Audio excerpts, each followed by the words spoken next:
Situasi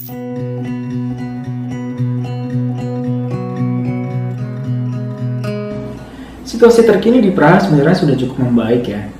Ada info kemarin bilang bahwa mulai minggu depan, beberapa toko udah diperbolehkan untuk buka. Jadi secara bertahap toko-toko yang dari mulai kecil sampai toko-toko yang besar itu akan dibuka secara bertahap. Untuk kesediaan pangan, kita sebenarnya nggak ngalamin ya, karena dari awal memang nggak ada masalah yang signifikan banget soal kesediaan pangan. Paling di awal-awal sempat ada kekurangan gula, tepung, sama pasta karena saat itu orang-orang lagi euforia lockdown, terus mereka buru-buru ke supermarket berbondong-bondong untuk beli bahan makanan untuk stok di rumah.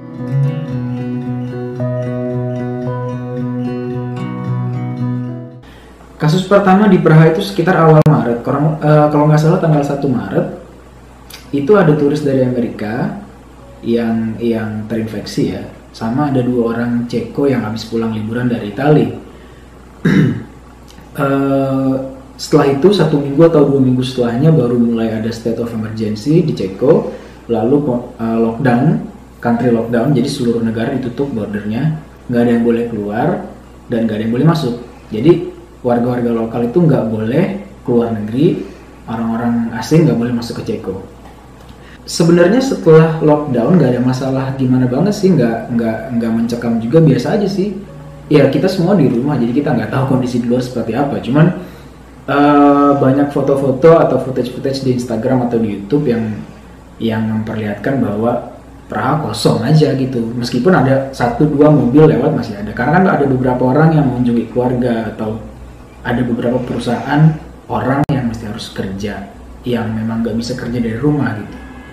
Ya, saya dan istri dapat kebijakan home office ya. Kalau di Indonesia itu istilah kerennya WFH, work from home. Kalau di sini home office. Jadi semenjak lockdown kita memang udah kerja dari rumah, dan selebihnya ya melakukan kegiatan-kegiatan yang bermanfaat aja sih. Seperti kalau kita biasanya ngelakuin hobi ya. Kalau gue biasa main gitar, atau kalau istri gue biasanya baking, bikin kue segala macam. Itu aja sih.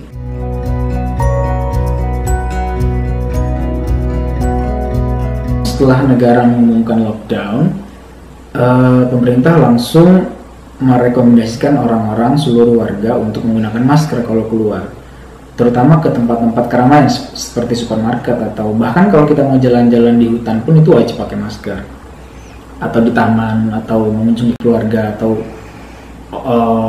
ke kantor tempat kerja gitu. Ada dendanya kalau kita nggak pakai masker, kurang lebih 10.000 kuruna. Kalau di rupiahin itu mungkin sekitar 6 juta rupiah.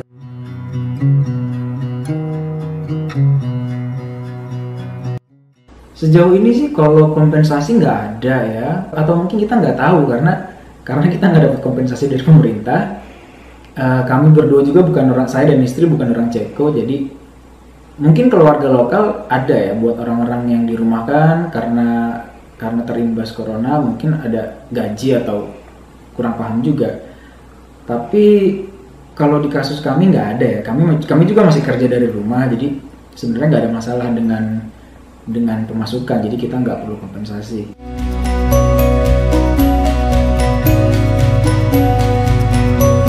Kalau soal KBRI mungkin biasanya kita cek dari sosial media aja sih, dari sosial media KBRI di Instagram atau di Facebook, itu infonya cukup akurat.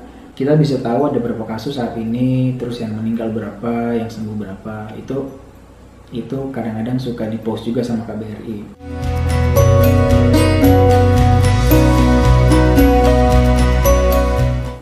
Kalau komunikasi dengan keluarga, ya masih lancar sih. Kalau saya pribadi masih WhatsApp. Kalau istri masih suka telepon ke rumah. Meskipun istri saya kan orang Slovakia ya, jadi sebenarnya nggak terlalu jauh dari Ceko. Tapi dia rajin untuk telepon orang tua gitu dalam kondisi lockdown kayak gini. Karena kita nggak boleh ke sana kan, semua border ditutup.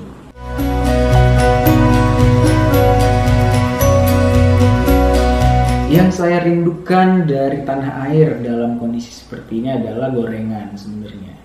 Gorengan sama mie ayam. Ya, tapi di sini juga nggak ada. Cuman ya sebenarnya nggak banyak yang bisa kita rindukan dari Indonesia sih dalam kondisi seperti ini, karena di sana atau di sini pun sama, semua orang lockdown, ketika keluar kita wajib pakai masker. Jadi nggak ada hal-hal yang dikangenin spesifik gimana banget gitu. Mungkin kangen sama teman-teman aja sih, nongkrong kan. Kalau saat ini kan nongkrong udah nggak bisa kan, karena ya untuk mencegah penularan kita harus ikutin aturan dari pemerintah kan.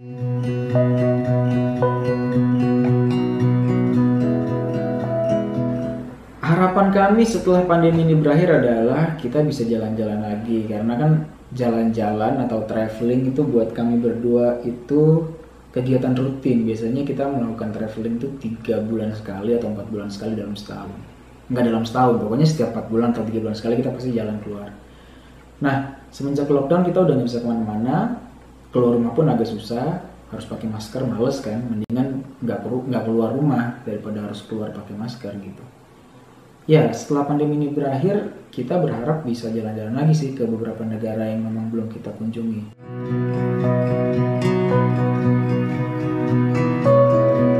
Untuk masyarakat Indonesia, kalau bisa, harus bisa sih.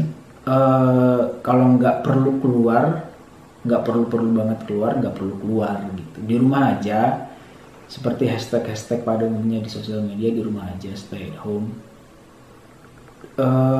Rajin cuci tangan dan pola hidup sehat aja sih, minum vitamin. Terus ya sekarang zaman udah canggih juga, kita bisa nongkrong sama teman-teman via Zoom atau Skype atau apapun ya, nongkrong secara virtual. Cuman kalau untuk keluar, kalau nggak perlu banget itu nggak perlu deh.